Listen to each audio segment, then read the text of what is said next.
Hello friends. One और वन्य जीवों की रक्षा के लिए हमारे संविधान के तहत जो कानून बनाए गए हैं उनके बारे में मैंने अपने पिछले वीडियो में चर्चाएं की थी। चूंकि भारत के संविधान में वो वन विषय समवर्ती सूची में आता है, इसलिए इसमें केंद्रीय सरकार और राज्य सरकार दोनों ही सरकारें कानून बना सकती है। वाइल्ड लाइफ प्रोटेक्शन एक्ट 1972 केंद्र सरकार द्वारा बनाया गया है। फॉरेस्ट कंजर्वेशन एक्ट 1980 केंद्र सरकार द्वारा बनाया गया है। इसी प्रकार एक बायोडायवर्सिटी एक्ट 2002 जैव विविधता अधिनियम 2002 यह भी केंद्र सरकार द्वारा बनाया गया है। आज हम बायोडायवर्सिटी एक्ट 2002 के ऊपर बात करते हैं। यह एक ऐसा अधिनियम है जिसके बारे में फॉरेस्ट ऑफिसर्स बहुत कम जानते हैं और जो प्रोटेक्शन में लगे हुए फॉरेस्ट ऑफिसर्स है, यानी कि रेंज लेवल तक, from forest guard to range officer, इनको जानकारी बहुत कम है।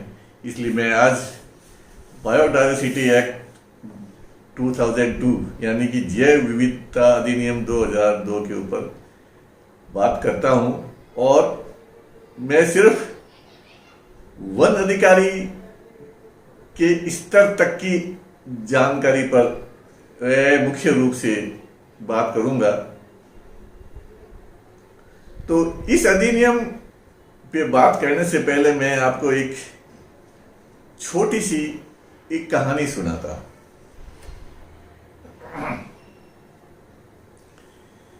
एक विदेशी भारत में आया और वह घने जंगलों को देखने के लिए गया। वहां उसकी तबीयत खराब हो गई। पास में कोई चिकित्सालय नहीं था, तो उसके साथ जो गाइड था उसने कहा, साहब यहाँ हमारे गांव में एक जड़ी बूटियों के जानकार व्यक्ति है, उनके पास चलते हैं, वे आपका इलाज कर पाएंगे। तो और कोई चारा न देख करके वह विदेशी उस गाइड के साथ उस गांव के एक जानकार आदमी के पास पहुंचता है। आदिवासी गांव है। उस ग्रामीण ने विदेशी के स्वास्थ्य की जानकारी ली और थोड़ी दूर उगी हुई जड़ी बूटी के पत्ते तोड़ के लाया और उसको पीस करके उसका रस निकाल करके उस विदेशी को पिलाया। तो थोड़ी देर में उस विदेशी को आराम हुआ और वह अच्छा अनुभव करने लगा। तो उस विदेशी ने उस जानकार से कहा कि आप मुझे कुछ पत्ते दे दीजिए ताकि मैं बाद में इसका सेवन कर सकूंगा। तो उस ग्रामीण ने उस जड़ी बूटी के पत्ते उस विदेशी को दे दिए। विदेशी वहां चला गया। उसके स्वास्थ्य में आश्चर्यजनक रिकवरी हुई और वह विदेशी अपने देश में गया। वहां उसने उन पत्तों की एनालिसिस की और उसके अंदर जो केमिकल था उसका पता किया। फिर उस केमिकल बेस पे उसने दवाई निर्माण का कार्य शुरू किया और उस दवाई को उसने पेटेंट कराया और उस दवाई से उसने लाखों करोड़ों डॉलर कमाए। लेकिन उसमें से जो उस गांव का जानकार आदमी था जिसने उसको पत्ते दिए, वो उसको कुछ भी नहीं मिला। और वह विदेशी उन पत्तों के लिए हर साल उस गांव में आता था और वो जो पेड़ थे जिसके पूरे पत्ते लगे हुए थे, वह पेड़ कुछ रकम पे उसने खरीद लिए और उनको जंगल में से वह जड़ी बूटी लुप्त हो गई, क्योंकि उसकी भारी तादाद में उसने दोहन किया और वो पत्ते ले गया। तो इस कहानी से 3 चीजें मालूम हुई कि कोई कानून नहीं था, इस कारण से वह जड़ी बूटी उस जंगल से लुप्त हो गई, उसके संरक्षण के संबंध में कोई कानून नहीं था। दूसरी बात, वह जड़ी बूटी थोड़े ही समय में वहां से लुप्त हो गई और खत्म हो गई, जबकि यदि कोई इस प्रकार का मैनेजमेंट किया जाता है कि उसका उपयोग लगातार बिना खत्म हुए होता रहता, उसका सस्टेनेबल यूज होता रहता, तो ऐसा कोई मैनेजमेंट नहीं था। और तीसरी बात, उस जड़ी बूटी के बदले उस विदेशी ने जो पैसा कमाया, वह उसका हिस्सा बराबर मात्रा में न तो उस ग्रामीण को मिला और न उस भूमि मालिक को जिस भूमि पे वो जड़ी बूटी खड़ी थी। तो इस प्रकार conservation of biodiversity and sustainable use of biodiversity और बेनिफिट शेयरिंग, इन तीनों उद्देश्यों की पूर्ति के लिए भारत सरकार ने वर्ष 2002 में बायोडायवर्सिटी एक्ट बनाया। इस एक्ट के बनाने के पीछे एक कारण और है कि ब्राजील में रियो डी जेनेरो जगह पर 1992 में एक कन्वेंशन हुआ था, जिसमें 152 देशों ने भाग लिया था। उसमें भारत भी एक पक्षकार था। उस कन्वेंशन के कारण ये भारत सरकार ने जैव विविधता अधिनियम 2002 बनाया। अब इसमें सबसे पहली बात यह है कि जैव विविधता क्या होती है, क्योंकि किसी भी कानून के जानकारी लेने से पहले उसके नाम की पूर्ण जानकारी होनी चाहिए। जैव विविधता के नाम में स्पष्ट है कि एक शब्द है जैव। जैव वो होते हैं जिनमें जीवन होता है, जिसमें वनस्पति और पशु पक्षी एनिमल्स, ये दोनों जैव होते हैं। और विविधता मतलब विभिन्नता, जैवों की अविविधता, क्योंकि इस पृथ्वी पर अनेक प्रकार के पेड़ पौधे, वनस्पति, पशु पक्षी, जीव जंतु, जीवाणु, कीटाणु पाए जाते हैं। ये सृष्टि एक अद्भुत इंजीनियर है। उसने आदमी को बनाने से पहले अनगिनत वनस्पति, पेड़ पौधों को बनाया, जीव जंतुओं को बनाया। ये सारी संरचना होने के बाद विकास के क्रम में आदमी की उत्पत्ति हुई। तो यानी ये मनुष्य विभिन्न प्रकार की प्रजातियों के जीव जंतुओं और वस्तुओं के आधार के कारण बना है। इन आधार में से यदि एक भी प्रजाति, एक भी कड़ी यदि खत्म हो जाती है, तो उसका प्रभाव दूसरे स्पेसीज पे भी पड़ेगा और अल्टीमेटली उसका प्रभाव मनुष्य के जीवन में पड़ेगा।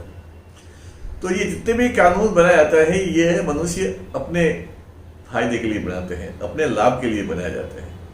तो विश्व के वैज्ञानिकों ने यह समझा कि यदि इस विश्व में जीवों की यदि कुछ प्रजातियां लुप्त हो जाती है, तो उसका दुष्प्रभाव आदमी के जीवन पे पड़ेगा। ये इसलिए उनको लुप्त होने से बचाना बहुत जरूरी है। तो ये जो जैव विविधता का महत्व है, ये आदमी के जीवन से जुड़ा हुआ है। तो इसमें प्रजातियों को लुप्त होने से बचाने के लिए रियो डी जेनेरियो में इस कन्वेंशन की जरूरत पड़ी थी 1992 में। अब हम आते हैं कि जैव विविधता लुप्त क्यों होती है।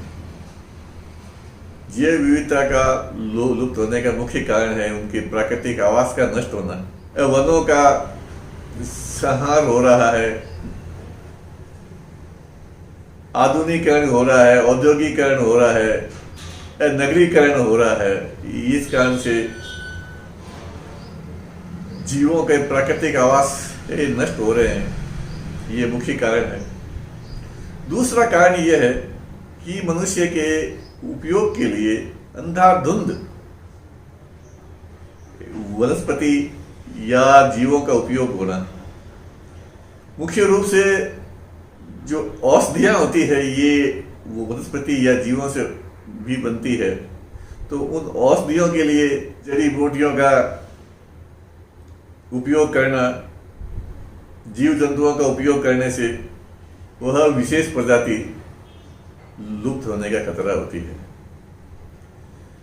और ये जैव विविधता सबसे ज्यादा वहां पाई जाती है जहां सबसे ज्यादा वर्षा होती है और सबसे ज्यादा गर्मी होती है। तो भूमध्य रेखा के आसपास जो भूमि है वहां सबसे अधिक वर्षा और गर्मी होती है, वहां सबसे अधिक जैव विविधता पाई जाती है। यदि भारत के परिप्रेक्ष्य में लिया जाए तो वेस्टर्न घाट है जहां अधिकतम बरसात होती है और गर्मी पड़ती है, क्योंकि वह भूमध्य रेखा के नजदीक है, तो वहां जैव विविधता अधिक है। इसके अलावा पूर्वी हिमालय जहां वर्षा सबसे अधिक होती है वहां भी जैव विविधता अधिक है। जहां जैव विविधता अधिक होती है उसको हॉट स्पॉट कहते हैं। तो भारत में मुख्यतः दो हॉट स्पॉट है, पहला वेस्टर्न घाट और दूसरा पूर्वी हिमालय।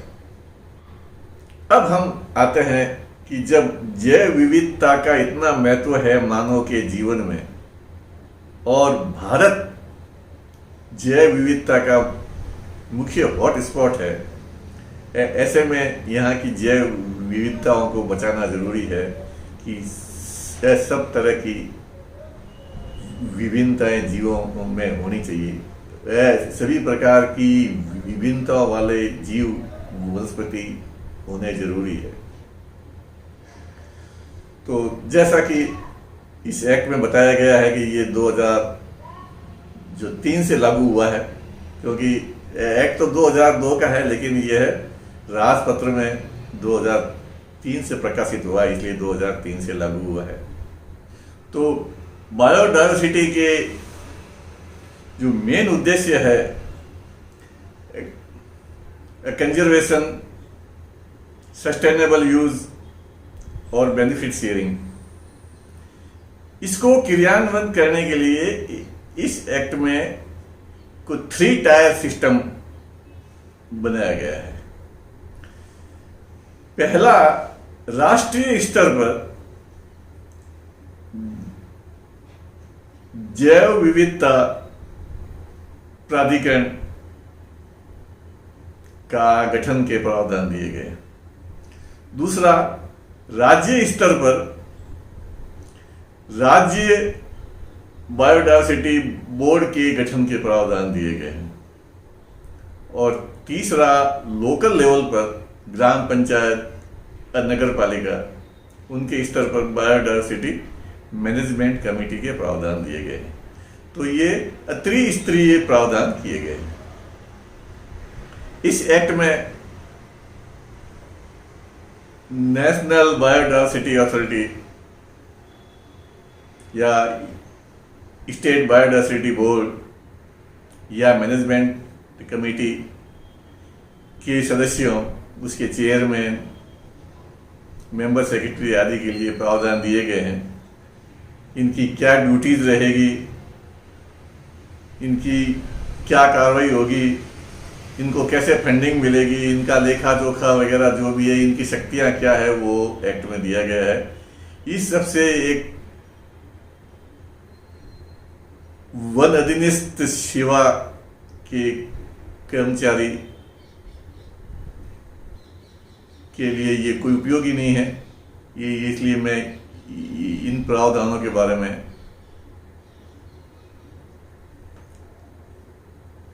बताना नहीं चाहता हूँ, ये आप एक्ट पढ़ने से इस चीज को जान सकेंगे।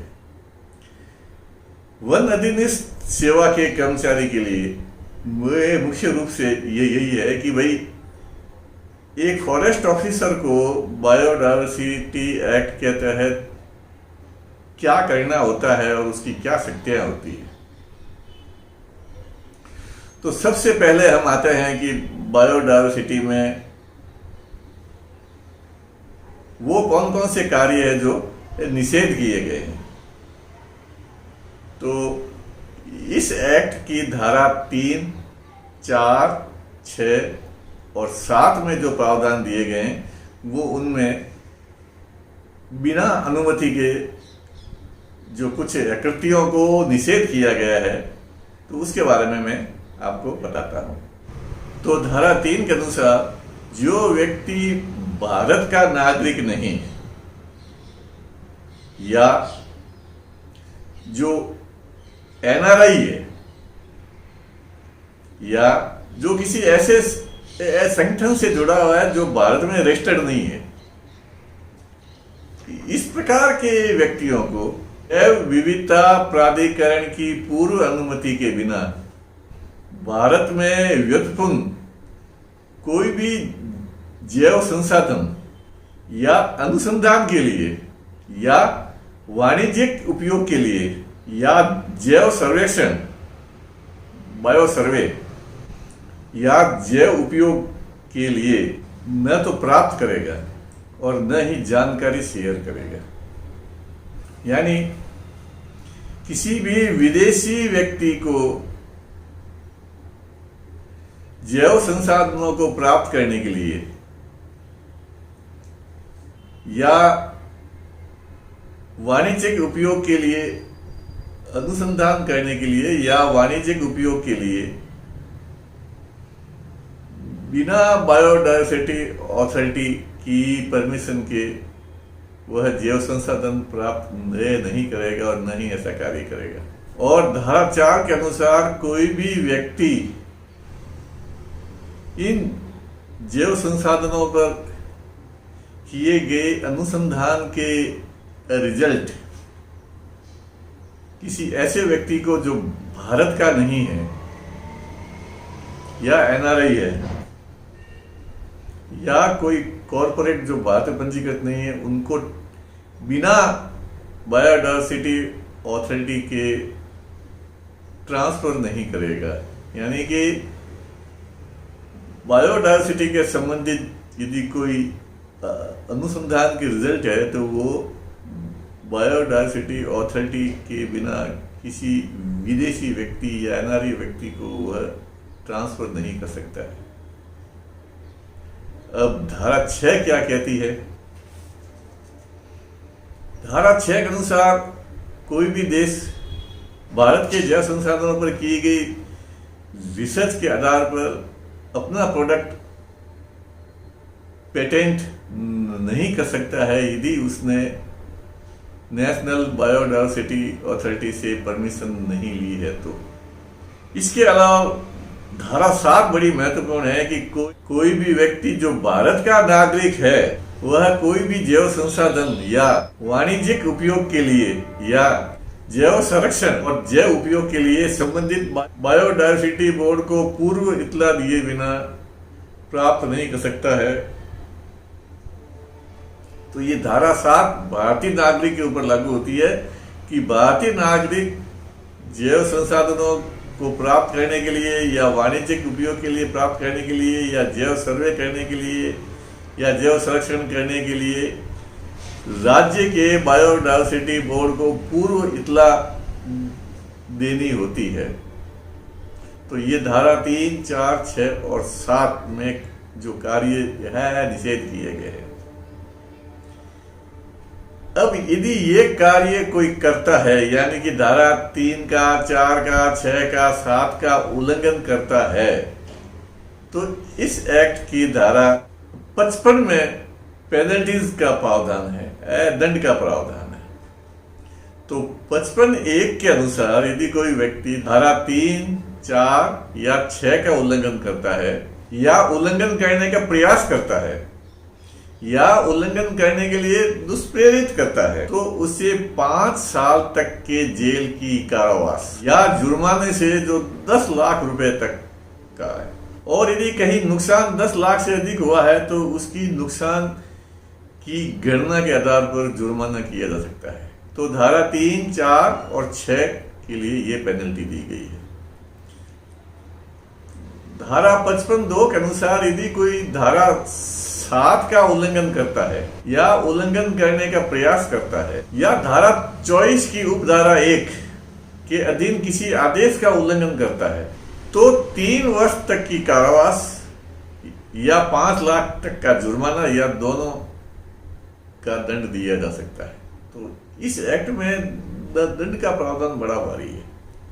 धारा 56 के अनुसार यदि कोई व्यक्ति केंद्रीय सरकार या राज्य सरकार के राष्ट्रीय जैव विविधता प्राधिकरण या राज्य जैव विविधता बोर्ड के किसी निर्देश का उल्लंघन करता है और उसका दंड का प्रावधान इसमें नहीं है तो उस स्थिति में वह जुर्माने का दंड जो 1 लाख रुपए तक का हो सकता है भागीदार होगा। यदि दोबारा उसने किया है तो 2 लाख का जुर्माना होगा।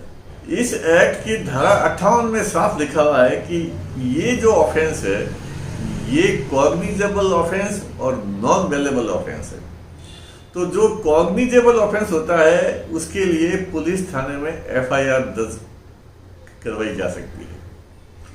तो इस प्रकार का कोई व्यक्ति यदि धारा 3, 4, 6, 7 का उल्लंघन करता है तो वो कॉग्निजेबल ऑफेंस है और कॉग्निजेबल ऑफेंस के संदर्भ में उसकी प्रथम सूचना रिपोर्ट पुलिस थाने में दर्ज करवाई जाने का CRPC में प्रावधान है जो इस एक्ट पे भी लागू होता है। लेकिन यदि न्यायालय में सीधी कंप्लेंट पेश करनी हो तो वह कौन कौन व्यक्ति कंप्लेंट पेश करने में सक्षम होते हैं जिसके ऊपर न्यायालय को कॉग्निजेंस ले सकता है। तो इसके लिए धारा 61 में प्रावधान दिया गया है कि इस अधिनियम के तहत बनाए गए नियम के अनुसार उसमें यदि किसी अधिकारी को अधिकृत किया गया है तो उसकी कंप्लेंट पर न्यायालय को कॉग्निजेंस ले सकता है।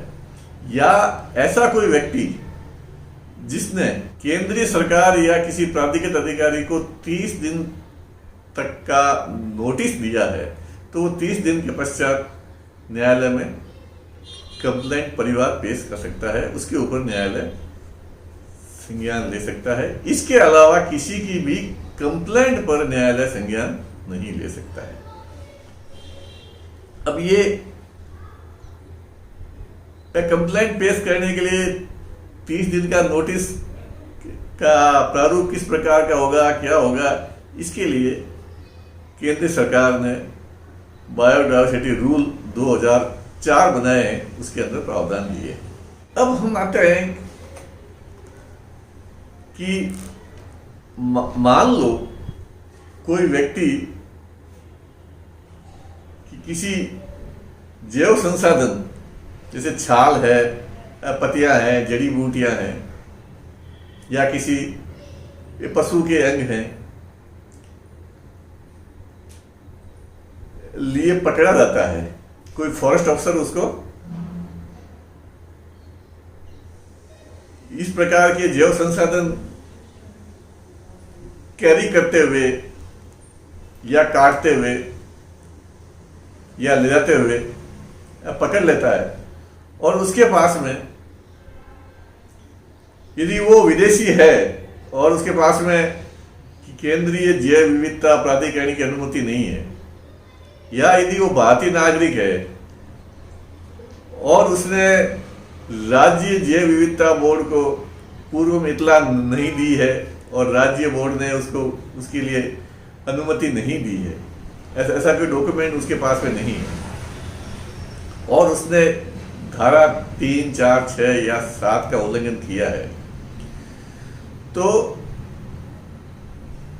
उस सामग्री को जब्त करने का या उस व्यक्ति को गिरफ्तार करने का अधिकार इस बायोडायवर्सिटी एक्ट में नहीं दिया गया है और न ही इसके तहत बनाए गए नियमों में दिए गए हैं। ऐसी स्थिति में वह वन अधिकारी अन्य अधिनियमों के प्रावधानों के तहत, चाहे फॉरेस्ट एक्ट हो चाहे वाइल्ड लाइफ प्रोटेक्शन एक्ट हो, उसके प्रावधानों के तहत यदि कोई अपराध होना पाया जाता है, जैसे मान लो कोई व्यक्ति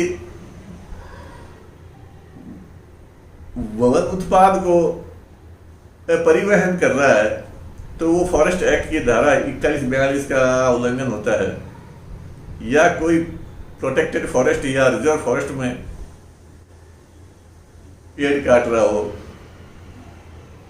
पत्ते इकट्ठे कर रहा हो, जड़ी बूटियां कोई इकट्ठी कर रहा हो, तो प्रोटेक्टेड और रिजर्व फॉरेस्ट के प्रावधानों के अनुसार उसने अपराध किया है।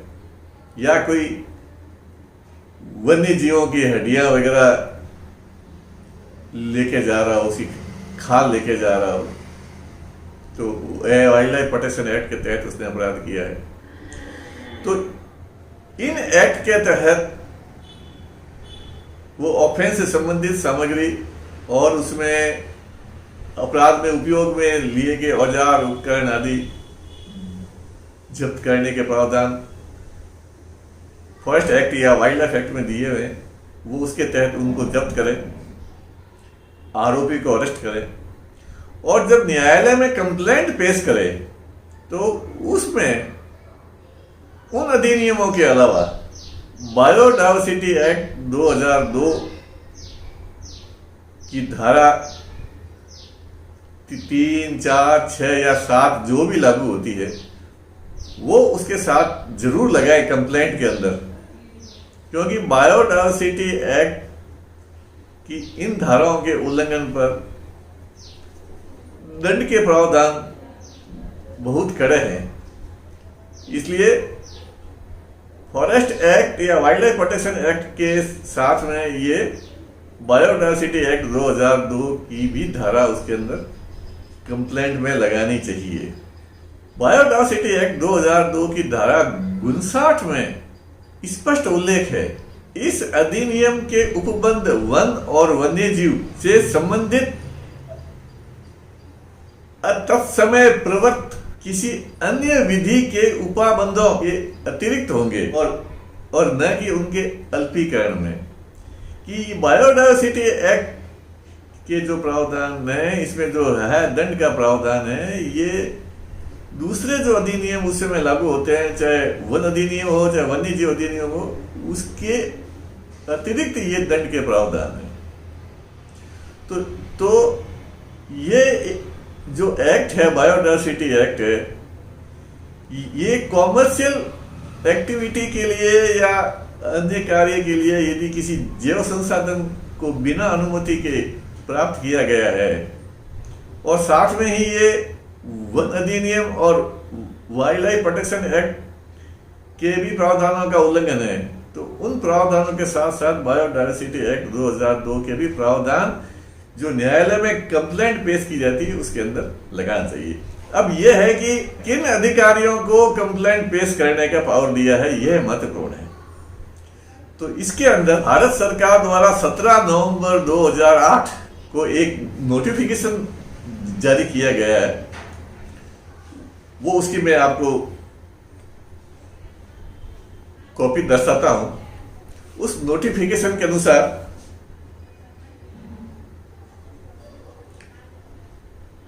वैज्ञानिकों को यह अधिकार दिया है न्यायालय में कंप्लेंट पेश करने का, लेकिन बाद में 12 जनवरी 2009 को एक नोटिफिकेशन जारी करके और इस पहले वाले नोटिफिकेशन में अमेंडमेंट करके और फॉरेस्ट ऑफिसर को भी पावर दिए हैं कि वह फॉरेस्ट ऑफिसर जो रेंजर लेवल के नीचे का न हो, यानी रेंजर या रेंजर के ऊपर के लेवल के सभी फॉरेस्ट अफसरों को न्यायालय में कंप्लेंट पेश करने का पावर दिया हुआ है। तो फॉरेस्ट एक्ट और वाइल्ड लाइफ एक्ट के तहत भी रेंजर या रेंजर के ऊपर के अधिकारी न्यायालय में परिवार कंप्लेंट पेश करने के लिए अधिकृत है। और बायोडायवर्सिटी एक्ट के तहत भी रेंजर या रेंजर के उच्च अधिकारी न्यायालय में कंप्लेंट पेश करने के लिए अधिकृत है। तो इन अधिकारियों को फॉरेस्ट एक्ट और वाइल्ड लाइफ प्रोटेक्शन एक्ट के प्रावधानों के तहत जब्त करने की कार्रवाई, अरेस्ट करने की कार्रवाई आदि की जाकर इन अधिनियमों के उल्लंघन पर न्यायालय में जब कंप्लेंट पेश की जाती है तो उसके अंदर ये बायोडायवर्सिटी एक्ट की धाराएं भी लगा देनी चाहिए। यदि उस जैव संसाधन का उपयोग व्यवसायीकरण के लिए हो रहा हो, यानी कि लार्ज क्वांटिटी में वो ले जाया जा रहा हो किसी फैक्ट्री के लिए, किसी कंपनी के लिए, तो इस बायोडायवर्सिटी एक्ट के प्रावधान लगा देना चाहिए, क्योंकि इसके तहत धारा 55 के तहत बहुत अधिक जुर्माने और सजा के प्रावधान दिए हुए हैं। तो मैंने ये वीडियो इसी चीज के लिए बनाया है, जो हमारे वन अधिकारी है मित्रों को जानकारी नहीं है इस बायोडायवर्सिटी एक्ट के बारे में। इस एक्ट में बहुत सारे प्रावधान हैं, इसमें नेशनल बायोडायवर्सिटी अथॉरिटी के गठन के लिए, उसके ड्यूटीज के लिए, उनकी शक्तियां क्या है, उनकी फंडिंग कैसे होगी है, वैसे ही स्टेट बायोडायवर्सिटी बोर्ड के गठन के लिए, उसकी फंडिंग के लिए, उसकी शक्तियों के लिए, या बायोडायवर्सिटी कमेटी जो ग्राम स्तर पर या नगर पालिका स्तर पर बनाई जाती है, और बायोडायवर्सिटी रजिस्टर मेंटेन करने के जो लिखे हैं वो सारी चीजें उसके अंदर है। लेकिन हमारे फॉरेस्ट अफसर को जिन चीजों से वास्ता पड़ता है वो चीज ये है कि यदि कोई व्यक्ति कॉमर्शियल यूज के लिए अत्यधिक मात्रा में जैव संसाधन जिसके अंदर वनस्पति या वन्य जीव के संबंध में कोई अपराध करता हुआ पकड़ा जाता है, तो फॉरेस्ट एक्ट या वाइल्ड लाइफ एक्ट की धाराओं के साथ साथ जो न्यायालय में जो कंप्लेंट पेश की जाती है फॉरेस्ट अफसर द्वारा, उसके अंदर बायोडायवर्सिटी एक्ट 2002 के प्रावधानों को भी अंकित कर देना चाहिए कि ये प्रावधान बहुत कड़क है और बहुत अधिक इसमें जुर्माने के प्रावधान है, और ये दंड जो है ये फॉरेस्ट एक्ट और वाइल्ड लाइफ एक्ट के अतिरिक्त है। ये इसमें मैंने तो पहले आपको बताया, मेंशन किया हुआ है।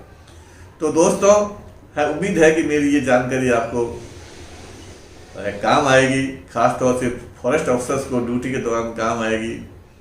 लेकिन दुख की बात है कि अभी तक मेरी जानकारी में एक भी मामला नहीं आया है कि किसी फॉरेस्ट अफसर ने बायोडायवर्सिटी एक्ट के तहत कोई न्यायालय में कंप्लेंट की है, जबकि यह एक्ट 2002 में लागू हुआ है। मैं खास तौर से राजस्थान फॉरेस्ट डिपार्टमेंट की बात कर रहा हूँ, दूसरे स्टेट के बारे में मुझे मालूम नहीं है।